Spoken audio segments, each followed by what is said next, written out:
رب اجعلني مقيم الصلاة ومن ذريتي ربنا وتقبل دعاء.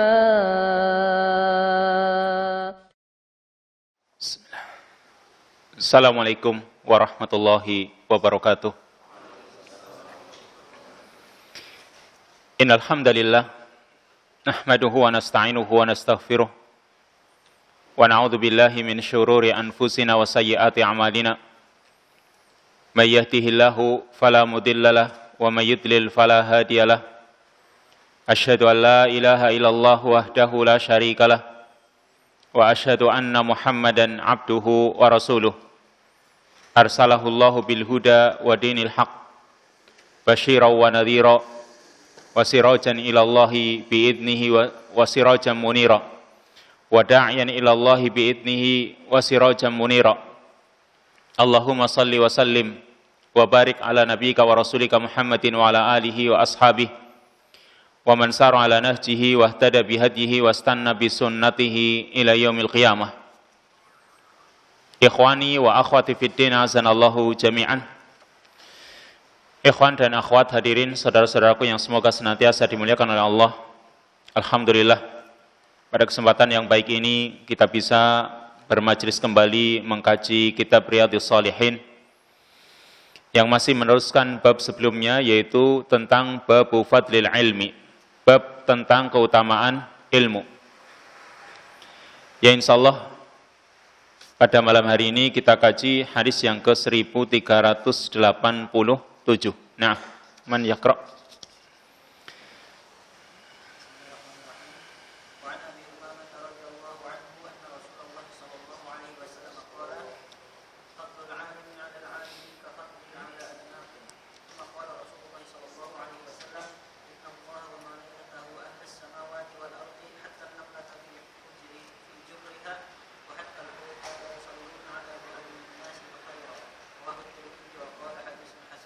Nah, hadis yang ke-1387. Wa an Abi Umamah radhiyallahu anhu, hadis dari sahabat Abu Umamah radhiyallahu anhu, semoga Allah meridhoinya, anna Rasulullah sallallahu alaihi wasallam qaal, dia menerangkan bahwa Rasulullah sallallahu alaihi wasallam bersabda, fadlul alimi 'alal 'abidi ka fadli 'ala adnakum. Keutamaan orang yang berilmu dibanding orang yang beribadah. Al-alim orang yang berilmu dibanding al-abid orang yang banyak ibadahnya. Kafadli ala adanakum, seperti keutamaan diriku dibanding orang yang paling rendah di antara kalian. Summa qala Rasulullah sallallahu alaihi wasallam, kemudian Rasulullah sallallahu alaihi wasallam bersabda, innallaha wa malaikatahu wa ahlas samawati wal ard, sesungguhnya Allah dan para malaikatnya serta penduduk langit dan bumi, hatta namlata fi juhriha, hingga semut yang ada di lubangnya, wa hattal hut, dan juga hingga ikan, la yusalluna ala muallimin nas al khair, sungguh mereka bersolawat atau mendoakan kebaikan ala muallimin nas al khair, kepada orang-orang yang mengajarkan kepada manusia kebaikan. Rawahu Tirmidzi wa qala haditsun hasan, hadis ini diriwayatkan oleh Imam Tirmidzi dan dia mengatakan hadisnya hasan. Di sini Nabi sallallahu alaihi wasallam menjelaskan tentang keutamaan orang yang alim, orang yang berilmu atau ulama. Para ulama itu memiliki keutamaan yang tinggi karena mereka adalah ulil amri. Mereka itu disebut dengan ulil amri, yaitu pemimpin yang kita diwajibkan untuk taat kepada mereka. Kita diwajibkan untuk mentaati mereka. Karena ulil amri itu bisa dari al-ulama, bisa dari al-umara, bisa dari kalangan ulama atau dari kalangan umara, yaitu para penguasa atau pemimpin. Dan justru al-ulama itu adalah ulil amri yang sebenarnya, yang mereka itu lebih dekat kepada rakyatnya. Lalu, mengapa para ulama itu memiliki keutamaan yang tinggi? Karena mereka memiliki ilmu. Karena mereka mengajarkan ilmu kepada manusia. Sehingga dengan mereka mengajarkan ilmu, maka kejahilan yang ada di kalangan manusia itu bisa terangkat, bisa hilang. Yang manusia tadinya tidak mengetahui hukum, lalu ketika para ulama menyampaikan ilmunya, maka manusia jadi seolah-olah ada cahaya. Mereka tahu ilmu. Sehingga manusia pun bisa diarahkan kepada kebaikan. Kepada kebaikan-kebaikan yang itu bisa berupa urusan-urusan dunia atau urusan-urusan akhirat. Lalu kalau kita pelajari tentang kisah ini, mengapa Nabi SAW mengatakan wa fadlul alimi 'alal 'abidi ka fadli 'ala adnakum, keutamaan orang yang berilmu dibanding orang yang ahli ibadah, maka seperti keutamaanku dibanding orang yang paling rendah di antara kalian. Jadi hadis ini ada sebab wurudnya, yaitu ceritanya ditanyakan kepada Rasulullah SAW tentang dua orang. Yang satu alim, yang satu abid. Alim itu orang yang berilmu, dia punya keutamaan dengan ilmunya. Yang satu abid, yang satu ahli ibadah, dia punya keutamaan dengan ibadahnya. Dan yang dimaksud alim di sini ya adalah orang yang punya ilmu tentang syariat Islam. Yang dia melaksanakan tuntutan ilmunya, karena dia punya ilmu, dia amalkan. Sehingga dia memiliki ibadah pula. Karena seorang yang alim, dia juga punya ibadah, karena dia melaksanakan tuntutan ilmunya. Baik berupa ibadah badaniyah, seperti sholat, saum, atau ibadah qalbiyah, dengan hatinya dia punya ilmu. Yaitu memunculkan adanya khusyuk. Khusyuk itu di hati. Dan itu termasuk ibadah, tapi ibadah di hati. Dan itu didapatkan oleh siapa? Oleh orang yang berilmu. Karena innama yakhsyallaha min ibadihil ulama. Orang-orang yang takut kepada Allah Subhanahu wa taala hanyalah para ulama. Ada rasa takut, ada khasyah, ada khusyuk dalam diri mereka. Maka mereka orang-orang yang berilmu itu punya ibadah-ibadah badaniyah yang mereka lakukan dengan jasmani mereka, dan juga ibadah-ibadah qalbiyah yang mereka lakukan dengan hati mereka. Ini yang dimaksud al-alim.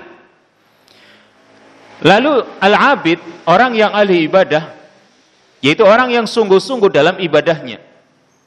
Mungkin dia punya ilmu, tapi ilmu yang berkaitan hanya dengan ibadahnya saja. Karena kalau ibadah tanpa dilandasi dengan ilmu, juga ibadahnya tidak seperti orang yang berilmu. Artinya kalau ibadahnya tanpa dilandasi dengan ilmu, itu kosong, bahkan mungkin tidak punya nilai. Nah, ini orang yang ahli ibadah, dia punya ilmu tapi khusus tentang ibadahnya saja. Ditanyakan kepada Nabi SAW. Yang satu alim, dia punya ilmu, dan tentunya dia laksanakan ilmunya, dia jalankan ilmunya. Yang satu abid, ahli ibadah. Maka Nabi SAW mengatakan di hadis ini, fadlul alimi 'alal 'abidi. Keutamaan orang yang berilmu dibanding ahli ibadah.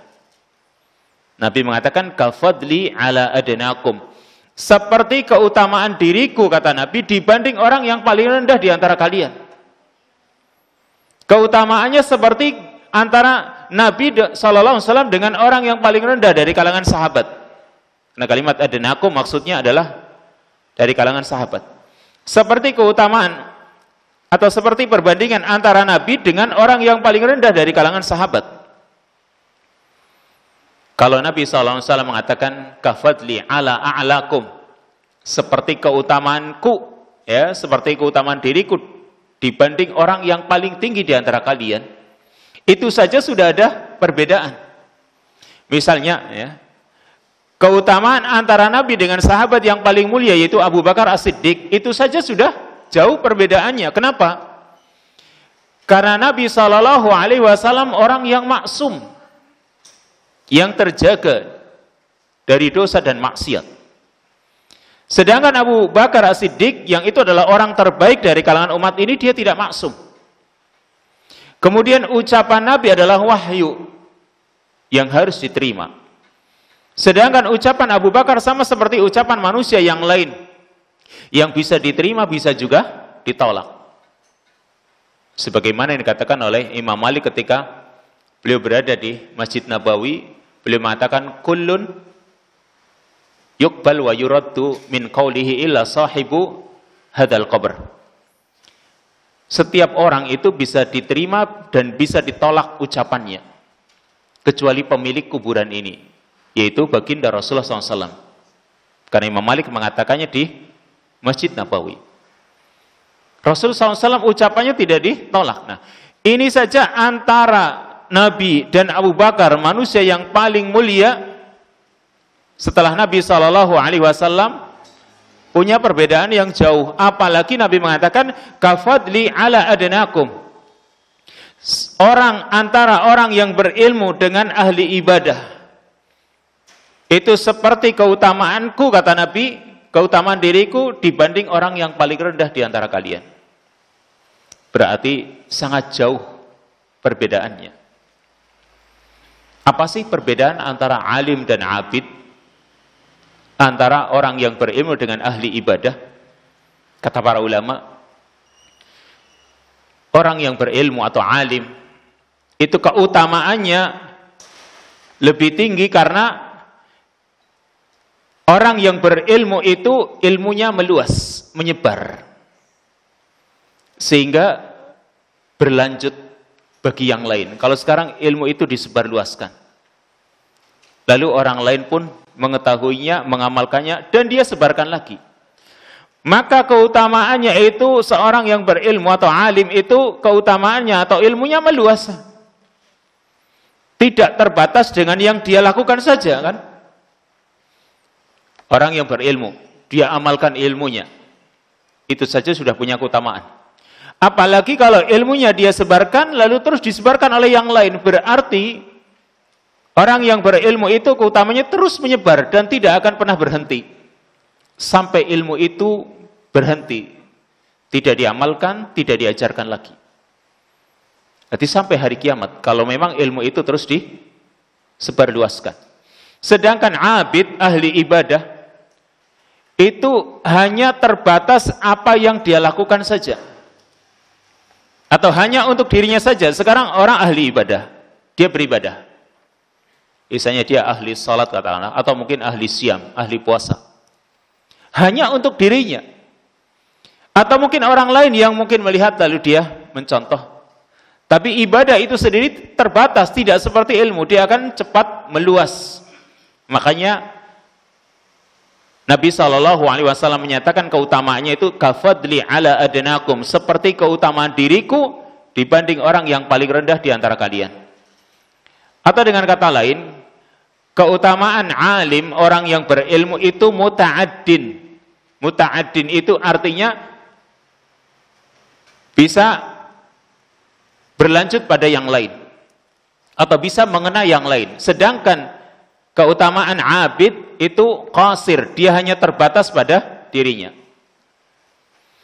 Karena yang namanya ilmu itu sendiri sudah fardu hukumnya. Sedangkan ibadah hukumnya adalah ibadah menjalankan ilmu yang dia miliki atau dia menambah ibadahnya, itu hukumnya sunnah. Atau di dalam hadis yang lain sekalipun sebagian ulama masih mempertanyakan kesahihan hadisnya, yaitu ada hadis yang bunyinya faqihun wahid asyaddu ala syaitan min alfi abid. Satu orang faqih, satu orang yang berilmu itu lebih berat bagi setan dibanding 1000 ahli ibadah. Bayangkan, satu orang faqih, orang yang berilmu, yang tentunya dia memahami ilmunya, dia juga mengamalkan ilmunya, itu bagi syaitan, bagi setan itu lebih berat untuk dihadapi dibanding alfi abid, dibanding 1000 ahli ibadah. Ini menunjukkan orang yang berilmu, satu faqih saja, ya, lebih sulit dihadapi oleh syaitan. Karena al-faqih, orang yang tahu ilmu, dia tahu jalan yang benar. Dia juga tahu tipu dayanya setan. Dia tahu jalan-jalannya setan. Sedangkan ahli ibadah mungkin dia tidak tahu. Makanya Nabi SAW mengatakan, kafadli ala adanakum. Kemudian, summa qala Rasulullah SAW. Kemudian Rasulullah SAW bersabda, menjelaskan keutamaan al-alim. Inna allaha wa malaikatahu wa ahlas samawati wal ard. Sesungguhnya Allah, wa malaikatahu, dan para malaikatnya. Para ulama mensarah kalimat malaikah ay hamalatul arsh. Sesungguhnya Allah dan para malaikatnya, yaitu yang dimaksud para pembawa arsh. Dan ini adalah malaikat-malaikat yang didekatkan oleh Allah, dekat dengannya. Wa ahlas samawat, dan para penduduk langit, yaitu juga malaikat yang lain. Makanya tadi, innallaha wa malaikatahu wa ahlas samawat. Sesungguhnya Allah dan para malaikatnya dan penduduk langit. Siapa penduduk langit? Yaitu para malaikat juga. Makanya maksudnya innallaha wa malaikatahu, sesungguhnya Allah dan malaikat yang dimaksud di sini adalah hamalatul arsh, yang memikul arsh, yang membawa arsh. Wa ahlas samawat, dan para malaikat yang lain. Wal ardi, serta penduduk bumi. Hatta namlata fi juhriha, hingga semut yang ada di lubangnya. Semut yang ada di lubang-lubang semut rata-rata di perut bumi atau di dalam tanah. Wa hattal hud, dan juga hingga ikan yang di air atau ikan yang ada di lautan. La yusalluna ala muallimin nasal khair. Sungguh mereka akan mendoakan kebaikan. Ini bersolawat, maksudnya mereka mendoakan kebaikan kepada orang-orang yang mengajarkan ilmu kepada manusia atau mengajarkan kebaikan kepada manusia. Mengajarkan al khair, yaitu ilmu agama. Karena ilmu agama ini yang paling bermanfaat. Ini Allah dan para malaikatnya, semua penduduk langit dan juga penduduk bumi, sampai sampai Nabi menyebutkan semut yang ada di dalam perut bumi, dan ikan juga yang ada di dalam air, yang ada di lautan, yang mungkin tidak kenal, tapi mereka semua mendoakan kebaikan. Karena itu tadi, karena ilmu yang tersebar kemudian menjadikan alam semesta ini juga menjadi hidup karena ilmu yang disampaikan. Yang kesimpulan dari hadis ini, yang pertama, al-hasu ala ta'limin nas al-khair, li'annahu sababa najatihim wa sa'adatihim wa zakata nufusihim. Hadis ini menjadi motivasi, dorongan agar orang itu mengajarkan kepada manusia, kepada orang lain al-khair, kebaikan. Karena kebaikan ini yang akan menjadi sebab selamatnya mereka, bahagianya mereka, dan juga bersihnya jiwa mereka. Dan orang yang melakukan seperti ini, maksudnya dia mengajarkan kebaikan kepada manusia, Allah Subhanahu wa ta'ala akan berikan balasan sesuai dengan jenis amalannya. Allah akan berikan kebaikan atau balasan yang sama, yaitu dengan Allah Subhanahu wa ta'ala jadikan makhluknya, termasuk Allah sendiri, bersolawat atau memberikan kebaikan, memberikan keselamatan kepadanya, dan makhluk-makhluk yang lain juga mendoakan kebaikan, memohonkan keselamatan untuknya, yang akan menjadikan dia juga selamat. Karena mereka orang yang menyampaikan ilmu itu menjadikan makhluk selamat dan bahagia. Maka Allah Subhanahu wa ta'ala pun membalas dengan kebaikan yang sama, yaitu Allah akan berikan keselamatan, dan juga penduduk yang ada di langit dan bumi mendoakan kebaikan yang itu menjadi sebab selamatnya dia dan bahagianya dia di dunia dan di akhirat. Ini yang pertama. Yang kedua, muallimun nasal khair lima kana mudhiran lidini rabbi wa ahkamihi wa mu'arrifan lahum bi asma'ihi wa sifatihi, ja'alallahu min salatihi wa salati ahli samawati wa ardihi ma yakunu tanwihan bihi wa tashrifan wa idharan lis-sana'i alaih baina ahli as-sama'i wal ard. Orang yang mengajarkan kebaikan kepada manusia karena dia menampakkan agama Allah ini, menampakkan hukum-hukumnya, mengenalkan kepada manusia tentang nama-nama Allah dan sifat-sifatnya, maka Allah Subhanahu wa ta'ala menjadikan salawatnya dan salawat seluruh penduduk langit dan bumi itu sebagai tanwihan bihi, sebagai pujian untuknya, wa tashrifan, untuk memuliakannya, wa idharan lisana, dan juga untuk menampakkan puja dan puji untuknya, untuk orang tersebut yang itu akan Allah tunjukkan di antara penduduk langit dan bumi. Lalu yang terakhir, faedah yang terakhir atau kesimpulan yang terakhir, al-ulama'ud du'at yaqumuna biwadhifatil anbiya. Para ulama yang menyeru kepada kebaikan berarti mereka telah melaksanakan tugasnya para nabi.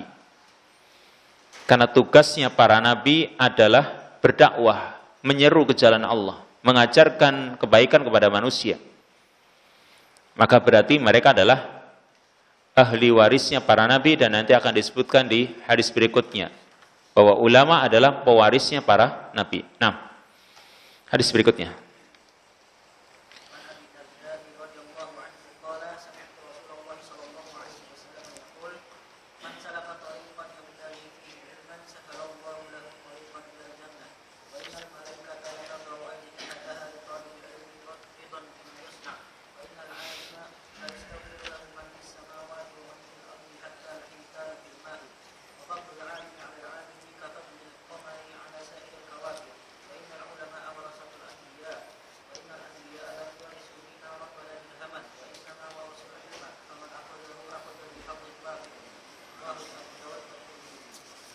Hadis yang ke-1388, yaitu wa'an Abi Darda radhiyallahu anhu qala, hadis dari sahabat Abu Darda radhiyallahu anhu, dia menuturkan, sami'tu Rasulullah sallallahu alaihi wasallam yaqul, aku mendengar Rasulullah sallallahu alaihi wasallam bersabda, man salaka tariqan yabtaghi fihi ilman sahhalallahu lahu tariqan ilal jannah.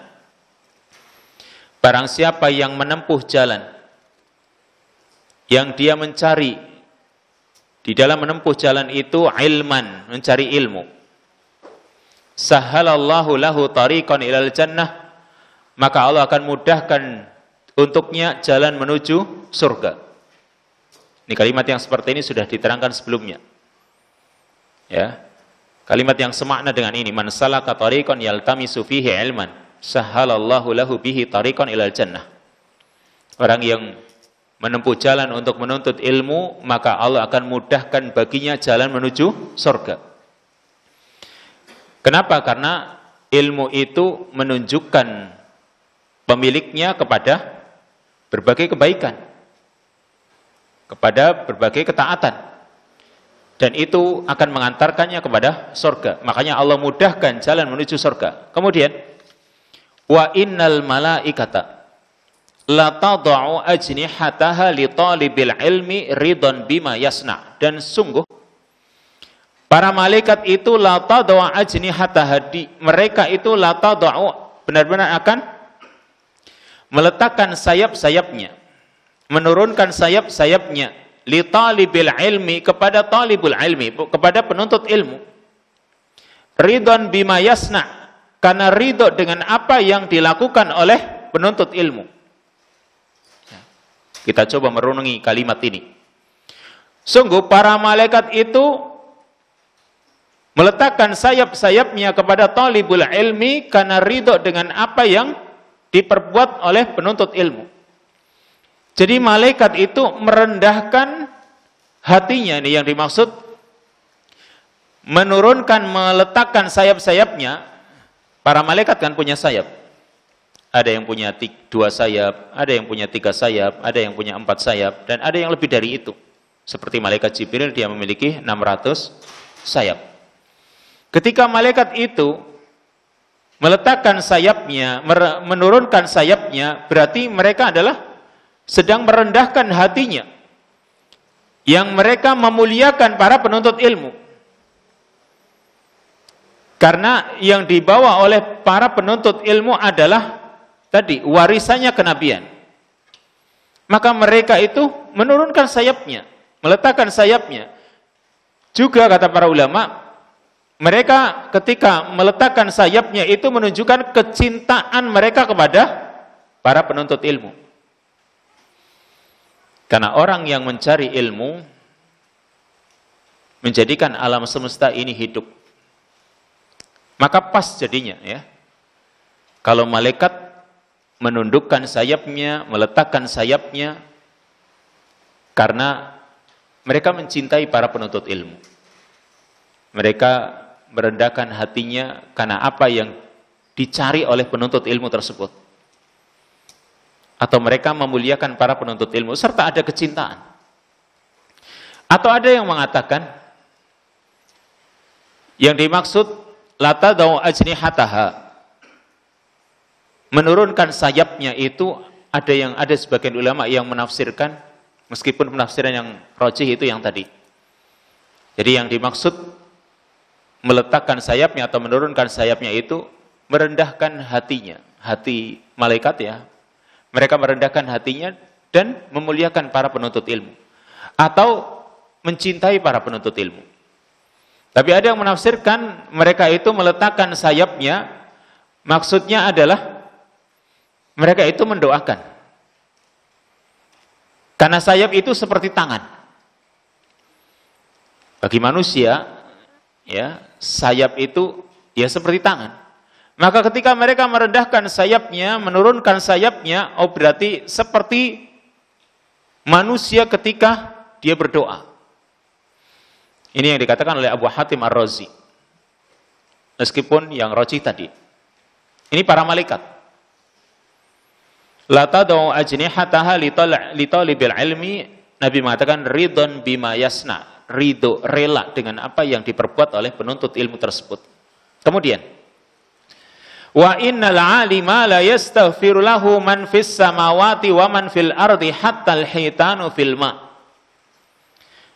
Dan sungguh al-alim, orang yang berilmu benar-benar akan dimohonkan ampunan oleh semua yang ada di langit dan yang ada di bumi, oleh makhluk-makhluk yang ada di langit dan yang ada di bumi. Hattal hitan fil ma', sampai ikan-ikan yang ada di lautan atau ikan-ikan yang ada di air, mereka memohonkan ampunan. Maksudnya apa mereka memohonkan ampunan? Ada penjelasan para ulama yang dimaksud mereka yang ada di langit, makhluk yang ada di langit dan yang ada di bumi itu memohonkan ampunan, atau termasuk tadi ikan memohonkan ampunan, ikan yang ada di air memohonkan ampunan, adalah jika orang yang menuntut ilmu itu mungkin berbuat dosa, maka makhluk-makhluk tersebut memohonkan ampunan. Atau makna yang kedua, mereka memohonkan ampunan, yaitu maksudnya untuk membalas perbuatan baiknya. Karena manfaat ilmu yang dimiliki itu tadi merata meluas, sampai ikan-ikan pun terkena manfaatnya. Sehingga mereka ingin membalas dengan memohonkan ampunan kepada Allah Subhanahu wa Ta'ala bagi al-alim, atau orang yang berilmu. Dan ini yang dimaksud la yastaghfir. Mengapa? Jadi pertanyaan tadi, mengapa mereka memohonkan ampunan? Mungkin makna yang pertama tadi, kalau dia berbuat dosa, maka mereka memohonkan ampunan kepada Allah Subhanahu wa Ta'ala untuknya. Atau tadi sebagai bentuk balasan, membalas kebaikan orang yang berilmu tersebut karena manfaat yang bisa dirasakan oleh makhluk-makhluk tersebut.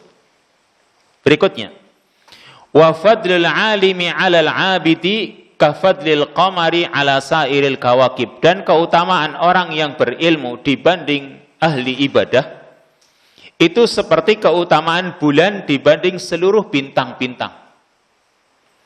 Kalau tadi hadis sebelumnya Nabi mengatakan seperti keutamaan diriku dibanding orang yang paling rendah di antara kalian. Nah sekarang Nabi mengatakan keutamaan orang yang berilmu dibanding ahli ibadah seperti keutamaan bulan dibanding seluruh bintang-bintang. Yang jadi pertanyaan,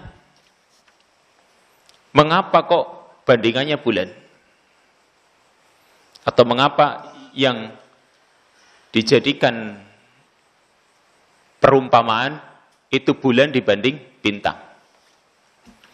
Yang kita ketahui yang namanya bulan itu, apalagi ketika bulan purnama, maka cahayanya akan meluas. Bukan cuma yang ada di sekitarnya saja, tapi dia bisa meluas dan merata. Sedangkan bintang, itu cahayanya, jangankan sampai jauh, yang ada di sekitarnya saja nggak nampak terang. Apalagi sampai jauh. Ya. Kemudian, mengapa kok bulan tidak matahari? Kan kalau matahari kan lebih terang lagi kan ya. Mengapa kalimatnya ya keutamaan penuntut ilmu atau keutamaan orang yang alim dibanding ahli ibadah seperti bulan, kenapa tidak seperti matahari? Kan lebih jelas lagi. Kalau bulan kan mungkin kurang terang. Tapi kalau matahari kan lebih terang. Mengapa tidak seperti matahari dibanding bintang misalnya? Mengapa kok bulan tidak matahari? Ibnul Qayyim menjelaskan mengapa Nabi SAW menyamakan al-alim dengan al-qamar, orang yang berilmu itu dengan bulan, tidak dengan asyams, tidak dengan matahari. Alasannya yang pertama, karena cahaya bulan itu diambil dari yang lain, yaitu dari matahari. Cahaya bulan itu terambil dari mana? Dari matahari. Sebagaimana orang yang alim, orang yang berilmu, dia mengambil cahaya, dia tidak bercahaya sendirinya, tapi dia mengambil cahaya dari cahaya risalah, dari cahaya Rasul atau kerasulan. Mengambil ilmu dari Nabi SAW, yang ilmu Nabi SAW dapat wahyu dari Allah. Berarti orang yang berilmu, dia itu karena mengambil, mengapa dia dikatakan berilmu? Karena dia mengambil ilmu itu dari Rasul SAW, dari risalah Nabi. Bulan juga sama, dia bercahaya, itu bukan karena dia sendirinya, karena dia mengambil cahaya dari yang lain. Seperti itu pula al-alim, orang yang berilmu. Makanya kita katakan dia itu alim, berilmu, kalau dia merujuk apa yang dia sampaikan itu dari Quran dan Sunnah. Tapi kalau dia dari otaknya sendiri, pokoknya dia buat hukum sendiri, namanya bukan orang alim. Alim itu mengambil ilmu dari Rasul SAW. Makanya itu tadi, seperti perumpamaan bulan. Dia mengambil cahaya dari yang lain. Kemudian juga yang kedua, mengapa kok bulan tidak matahari? Karena yang namanya matahari itu cuma satu warna, satu model. Ya, yang namanya matahari kan satu model, sejak dari dari pagi sampai siang atau sampai sore ya sama seperti itu terus. Dan tidak ada perbedaan dari hari ke hari, perbedaan itu enggak ada. Cuma hanya letaknya saja. Tapi kalau bulan ada perbedaan. Seperti itu pula gambaran orang yang alim. Ada yang kuat dengan ilmunya, kadang ada yang redup, ada yang kecil. Kan seperti itu. Tanggal sekian bulan itu bercahaya atau cahayanya kuat, tanggal 13, 14, 15. Tapi lebih dari itu atau kurang dari itu, dia mulai mengecil dan berbeda. Karena al-alim atau ulama itu beda-beda. Ada yang dia terang dengan cahayanya. Ada yang mungkin punya ilmu dia sampaikan tapi agak redup. Makanya beda-beda. Sehingga Nabi SAW gambarkan pas dengan bulan, tidak dengan matahari. Ini kata Nabi SAW. Wa fadlil alimi alal abidi ka fadlil qamari ala sairil kawakib. keutamaan orang yang berilmu dibanding ahli ibadah itu seperti keutamaan bulan dibanding seluruh bintang. Jadi bulan itu cahayanya lebih terang dan merata. Beda dengan bintang. Cahayanya ya tidak sampai meluas. Sekitarnya saja itu masih gelap. Coba antum lihat bintang. Sekitarnya itu gelap, tapi beda dengan bulan. Sekitarnya dia agak terang. Itulah bulan. Kemudian kalau sampai ke bumi, ketika tanggal-tanggal tertentu, bulan purnama, maka bumi pun akan menjadi terang. Ini gambaran Nabi SAW. Kemudian kalimat berikutnya, wa innal ulama warathatul anbiya. Wa innal anbiya lam yuwarrithu dinaran wala dirhaman. Wa innama warrathul ilma faman akhadahu akhadha bihadzin wafir. Sesungguhnya para ulama itu warathatul anbiya, mereka adalah ahli warisnya para nabi. Mereka mewarisi dari para nabi. Wa innal anbiya lam yuwarrithu dinaran wala dirhaman. Sesungguhnya para nabi itu tidak mewarisi uang dinar dan dirham. Para nabi, mereka itu tidak mewarisi harta. Sampai kepada anak-anak mereka pun tidak mereka warisi, apalagi kepada umat. Para nabi, ya, termasuk Nabi kita Muhammad SAW, itu ketika masih punya harta, hartanya diberikan untuk fuqara wal masakin. Tidak pernah dijadikan warisan kepada anak-anaknya atau cucunya. Karena Nabi sendiri mengatakan, nahnu ma'asyiral anbiya la nuras. Kami, para nabi itu la nuras, tidak diwarisi. Ma taroknahu sodaqoh, yang kami tinggalkan itu sebagai sodakoh. Jadi, harta mereka, hartanya para nabi seperti Nabi kita Muhammad SAW. Sering saya sampaikan, Nabi SAW itu ketika meninggal dunia, beliau masih punya bagian tanah di Khaybar. Kemudian juga ada Ardu Fadak, tanah di daerah Fadak. Kemudian juga ada bigolnya beliau, keledainya apa? Lebih gede dari, keledai lebih kecil dari kuda, atau bigol. Nabi masih punya. Tapi semua itu diberikan untuk sedekah fuqara wal masakin. Maka ketika istri-istri beliau datang meminta, mereka ingin meminta warisan kepada Abu Bakar As-Siddiq sebagai khalifah waktu itu, maka Aisyah pun menyampaikan hadis yang dia juga dengar dari Nabi SAW, nahnu ma'asyiral anbiya la nuras. Kami para nabi itu tidak diwarisi. Yang kami tinggalkan jadi sedekah. Sehingga mereka menyadari sudah. Makanya kalau ada kelompok Syiah yang menyatakan bahwasanya Abu Bakar telah mendolimi Fatimah karena dia tidak memberikan warisan kepada Fatimah, yaitu terutama Ardu Fadak, tanah yang ada di Fadak, harusnya itu menjadi jatah Fatimah, dan Abu Bakar telah berbuat zalim, maka ini adalah sebuah kedustaan. Karena Abu Bakar As-Siddiq itu menjalankan wasiat Nabi SAW atau hadis Nabi SAW. Dia punya dasar hukum yang kuat, yaitu apa yang dikatakan oleh Rasul. Kemudian sakitnya Fatimah itu bukan karena sebab meminta harta. Dia adalah Fatimah, beliau adalah seorang yang sangat sederhana dan tidak pernah berpikir urusan harta. Makanya ketika Nabi SAW mengatakan, ya Fatimah binta Muhammadin, salini min mali masyiti, wahai Fatimah putrinya Muhammad SAW, silahkan mintalah kepadaku harta sekehendakmu, karena aku tidak bisa memberikan manfaat kepadamu dari siksa Allah sedikit pun. Apakah dia meminta harta kepada Rasul? Tidak. Karena harta itu bukan perkara yang besar, bukan perkara yang sangat diinginkan, tidak. Tetapi di sini ilmu yang penting. Wa innal ulama warathatul anbiya wa innal anbiya lam yuwarrithu dinaran wala dirhaman. Mereka itu hanya mewariskan al-ilma, ilmu, maka warisan mereka para nabi ini harus dijaga, karena yang mereka wariskan adalah ilmu.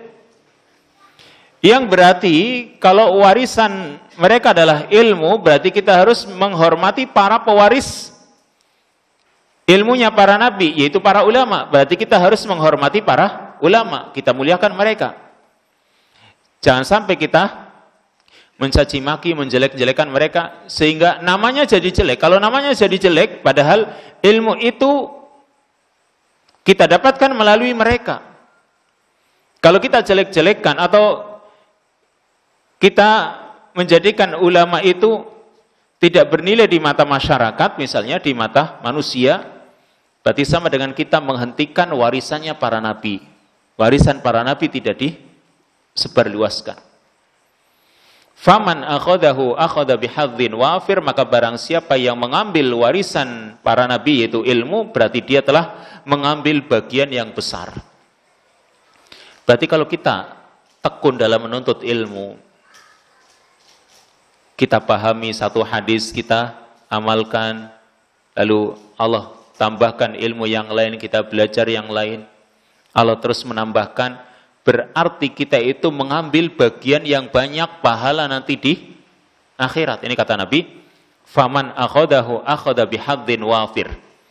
Barang siapa yang mengambil warisan para nabi yaitu ilmu, berarti dia mengambil jatah bagian yang besar untuk di akhirat nanti. Ini hadis riwayat Abu Dawud dan Imam Tirmidzi, dan hadis ini dinyatakan hasan. Yang kesimpulan dari hadis ini, Ibnul Qayyim al-Jauziyah rahimahullahu ta'ala sebenarnya menyebutkan syarah yang panjang. Disebutkan di dalam kitab Miftah dari Sa'adah. Tapi Syekh Salim bin Aid al-Hilali menyebutkan secara ringkas. Maka saya pun baca lebih ringkas lagi karena sangat panjang di sini. Yang pertama, ya, at-tariqul lati yaslukuha ilal jannah jazaa'a ala sulukihi fid dunya tariqul ilmi al-musilah ila ridha rabbih. Jalan yang mengantarkan kepada surga, yang dimudahkan bagi para penuntut ilmu, itu sebagai balasan atas jalan yang ditempuhnya ketika di dunia. Karena orang menuntut ilmu kadang dia harus mengorbankan waktunya, tenaganya, harta bendanya kadang. Jalan yang ditempuh ketika di dunia yang mengantarkan dia kepada ilmu, itu akan menjadikan jalan menuju surga itu akan dimudahkan. Kemudian, wa wad'ul malaikah ajnihataha lahu tawadu'an wa tauqiran wa ikraman lima yahmiluhu min mirathin nubuwah. Para malaikat yang merendahkan sayap-sayapnya karena tawadhu dan memuliakan apa yang dibawa oleh penuntut ilmu, yaitu warisan para nabi. Yang ini menunjukkan kecintaan malaikat dan pengagungan malaikat kepada para penuntut ilmu. Kemudian berikutnya, lima kana al-alim sababan fi husulil ilmi alladhi bihi najatun nufus min anwa'il muhlikat wa kanat najatul ibadi ala yadaih juzia min jinsi amalihi. Karena orang yang berilmu itu menjadi sebab ketika dia mendapatkan karena orang yang berilmu itu menjadi sebab diraihnya ilmu, yang dengan ilmu itu manusia bisa selamat dari berbagai kebinasaan, maka dia pun diberikan balasan sesuai dengan jenis amalannya. Yaitu para penduduk langit dan bumi berusaha mendoakan dia supaya dia selamat dari berbagai kebinasaan dengan memohonkan ampunan. Dan ini tadi sudah diterangkan. Berikutnya, ja'ala fadlal alim 'alal 'abid ka fadlil qamar 'ala sa'iril kawakib. Tashbihun mutabiqun li halil qamar wal kawakib. Dijadikannya keutamaan orang yang berilmu dibanding orang yang beribadah itu seperti keutamaan bulan dibanding seluruh bintang-bintang. Itu merupakan tashbihun mutabik, kesamaan yang cocok, yang sesuai dengan keadaan bulan dan bintang, dan bisa kita lihat tadi dari sisi cahaya bulan dan cahaya bintang, dari sisi keutamaan yang dimiliki oleh orang yang berilmu dan orang yang ahli ibadah. Dan tadi juga sudah diterangkan tentang mengapa bulan yang menjadi perumpamaan, tidak matahari. Berikutnya, min a'dhamil manaqib li ahli ilmi annahum warathatul anbiya.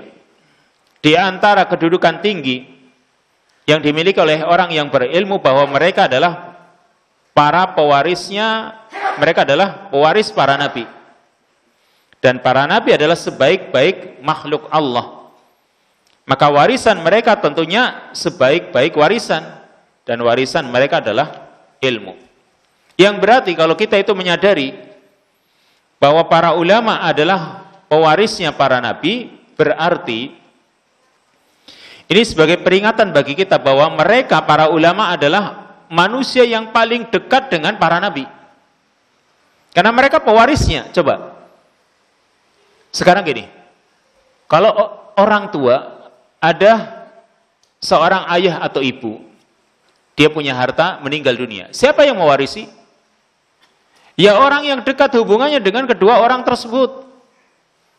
Maka kalau kita nggak ada hubungannya jauh, ya bagaimana kita akan mewarisi? Sehingga kalau para nabi, mereka itu mewariskan sesuatu dan yang mereka wariskan adalah ilmu, maka tentunya yang mewarisi adalah orang-orang yang dekat dengan mereka, dan ternyata yang mewarisi warisan mereka adalah para ulama, yang berarti ulama adalah orang yang paling dekat dengan para nabi.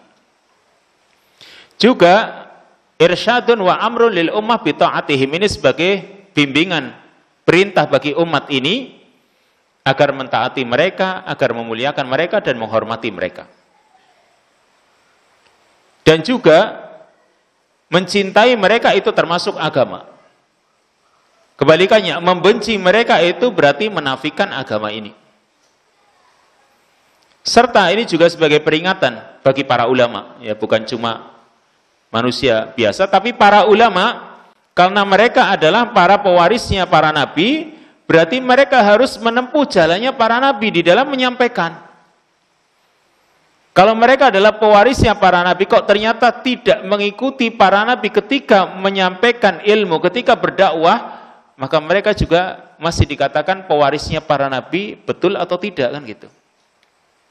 Serta kalau mereka adalah pewarisnya para nabi, ini peringatan bagi mereka ala tarbiyatil ummah kama yurabbil walid waladahu.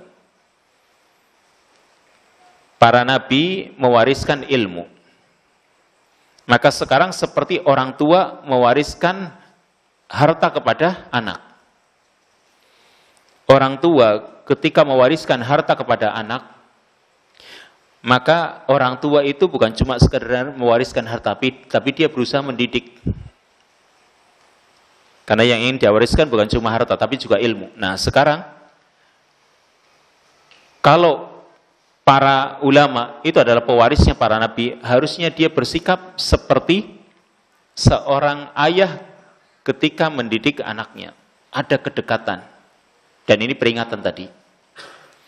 Lalu yang terakhir dari fawaid hadis ini, man akhadha bil ilmi faqad akhadha bihaddin wafir. Barang siapa yang mengambil ilmu berarti dia telah mengambil bagian yang besar. Wasil, hadis berikutnya.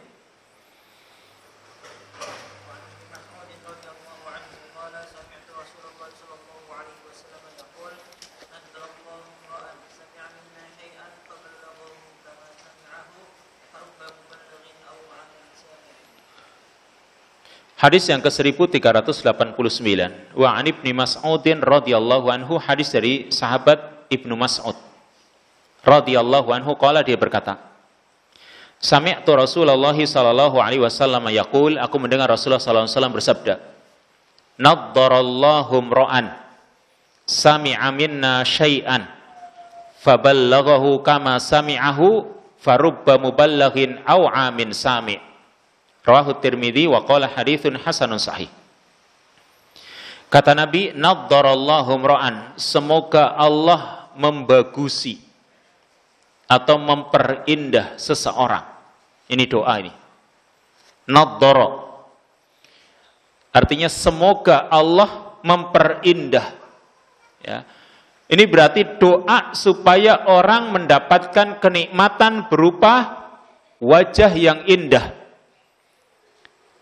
Dan juga hati yang tenang serta derajat yang tinggi nanti di akhirat. Karena doanya naddarallahu imra'an. Semoga Allah memperindah seseorang. Indah apanya? Indah keperawakannya, wajahnya dan yang lainnya. Kemudian rohaninya, hatinya tenang.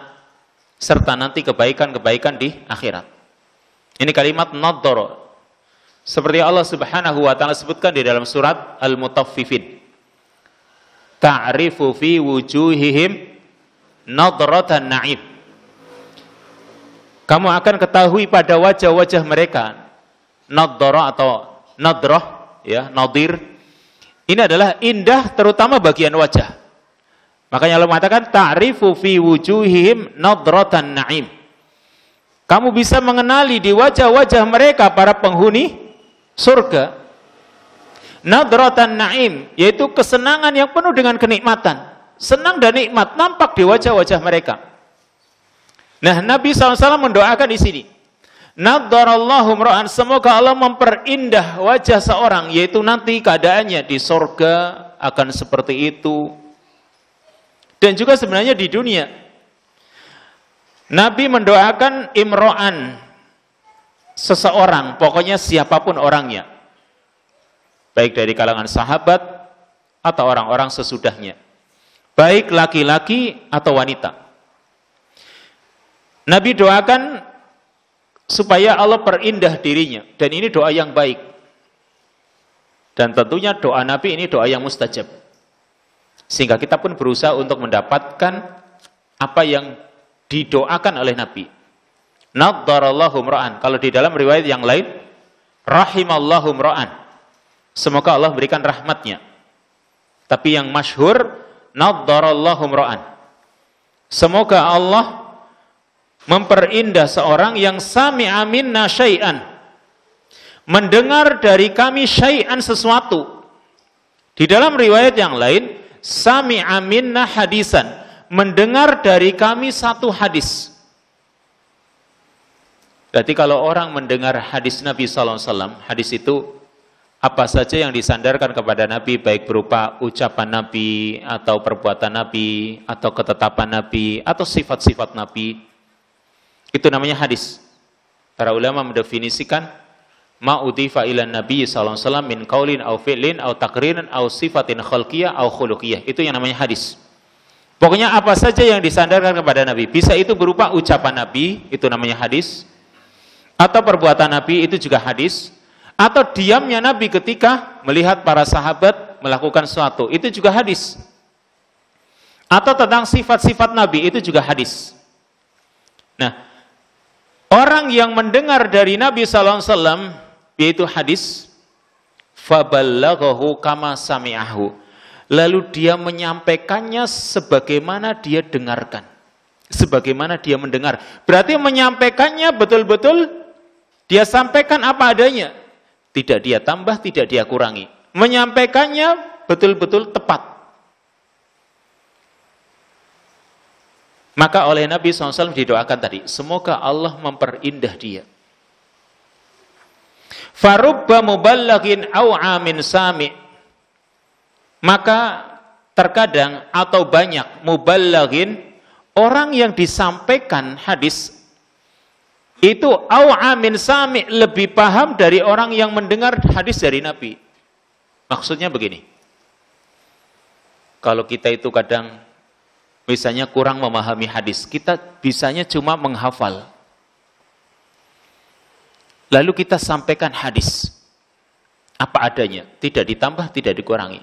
Nah, kadang orang yang mendengar hadis tersebut, dia punya pemahaman. Yang mungkin punya pemahaman itu karena dia punya kemampuan untuk mengkaji atau istimbat namanya. Yaitu dia menggali hukum-hukum atau mungkin fawaid-fawaid dari hadis tersebut. Jadi kadang orang yang disampaikan dia ternyata lebih faqih atau lebih wa'i, lebih paham. Maka tidak masalah. Maksudnya yang menyampaikan ini juga dapat pahala, bahkan tadi didoakan oleh Nabi SAW. Meskipun dia cuma menyampaikan hadis, tapi ingat, menyampaikan hadisnya jangan ditambah, jangan dikurangi. Itu sudah didoakan oleh Nabi SAW. Jadi ini keutamaan orang penghafal hadis. Dan kalau kita kaitkan dengan hadis-hadis sebelumnya, ketika Nabi SAW menerangkan tentang 3 macam unsur tanah. 3 tanah kan. Ada tanah yang subur. Yang kedua ada tanah yang ajadib, keras, bebatuan. Nah ini yang kedua. Tanah yang keras bebatuan. Dia bisanya apa? Menampung air kan. Sehingga dengan menampung air dia bisa memberikan manfaat kepada yang lain. Nah, para penghafal hadis bisa saja. Dia ini cuma menghafal hadis. Tapi dia tidak bisa memahami apa kandungan hadis. Ini sudah didoakan oleh Nabi SAW. Semoga Allah memperindah dia. Karena dia mendengar hadis dari Nabi, lalu dia sampaikan apa adanya. Kama sami'ahu. Ini sudah dipuji oleh Nabi SAW. Atau didoakan kebaikan.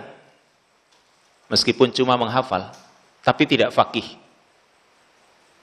Andai kata kita itu masuk pada kelompok ini, tadi sudah baik insya Allah. Kenapa? Didoakan kebaikan oleh Nabi SAW. Makanya sampaikan kepada orang lain.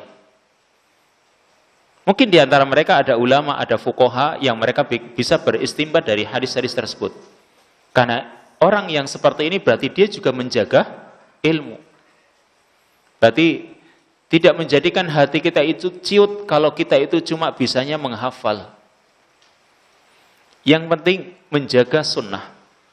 Sehingga bisa menyampaikan ilmu itu kepada yang lain, sehingga orang lain mungkin lebih faqih, ya, lebih punya pemahaman yang luas, dia bisa menggali, mengkaji hadis tersebut dan bisa istimbat, ya, menetapkan hukum-hukum berdasarkan hadis tersebut yang kita hafalkan. Yang penting kita punya kebaikan. Dan kebaikan ketika orang membawa ilmu ini juga dia bisa mendapatkan kebaikan dari orang-orang yang disampaikan ilmunya. Artinya, kalau dia cuma menyampaikan hafalan hadisnya, orang lain bisa mengkaji, menggali ilmu dari hadis tersebut. Ini yang menyampaikan, dia dapat pahala dari orang yang menggali ilmu tersebut atau hadis tersebut. Sehingga kesimpulan dari hadis ini, al-hassu ala tablighil ilmi wa ta'limin nasal khair. Hadis ini mendorong kita untuk menyampaikan ilmu dan mengajarkan kebaikan kepada manusia. Meskipun cuma 1 hadis.